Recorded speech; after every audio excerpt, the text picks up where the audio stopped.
Hello అండి. Welcome to మమ్మ vlogs. ఈరోజైతే వర్క్ చేపిచ్చిన బ్లౌజు ఈజీగా నార్మల్ పాదం మీదే ఎలా కుట్టుకోవాలో చూద్దామండి. ఈ చిన్న ట్రిక్ గాని ఫాలో అయితే నీట్ ఫినిషింగ్‌తో వర్క్ బ్లౌజ్ అయితే కంప్లీట్ అయిపోతుంది.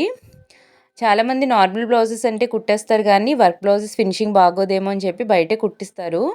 ఈజీగా వర్క్ చేసిన దగ్గర దానికి 700 తీసుకుంటున్నారండి. వర్క్ బ్లౌజ్ కుట్టడానికైతే ఓన్లీ స్టిచ్చింగ్‌కే. అలా కాకుండా మనం కాస్త నెమ్మదిగా పాదాన్ని పైకెత్తి, ఆ పూస పక్క నుంచి కుట్టు వెళ్ళేటట్టుగా చూసుకుంటే ఫినిషింగ్ అయితే చాలా నీట్‌గా వస్తుందండి.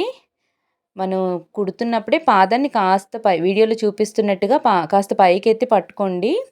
అంతేనండి. మిగిలిన ప్రాసెస్ అంతా సేమే. ఇదొక్కటి చేస్తే చాలు. తర్వాత ఎక్స్ట్రా కట్లవి పెట్టేసి తిప్పేయండి. చాలా నీట్‌గా ఉంటది.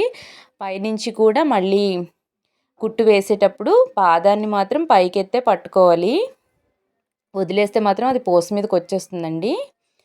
నెమ్మదిగా కుట్టండి. కాస్త పాదాన్ని పైకెత్తి పట్టుకొని అలా వెళ్ళిపోండి. చాలా నీట్ ఫినిషింగ్ ఉంటుంది. బ్యాక్ ఎలాగా చేసామో సేమ్ ఫ్రంట్ కూడా అలాగే స్టిచ్ చేయండి. హ్యాండ్స్ కూడా సేమ్ ప్రాసెస్ అండి. వర్క్ పక్క నుంచి లైన్ మీద పెట్టి కాస్త పాదాన్ని పైకెత్తి అలా కుట్టుకుంటూ వెళ్ళిపోవడమేనండి. మిగిలిన ప్రాసెస్ అంతా సేమే. బ్లౌజ్ చూడండి చాలా నీట్‌గా వచ్చింది. ఈ చిన్న వీడియో నచ్చితే please like, share and subscribe అండి.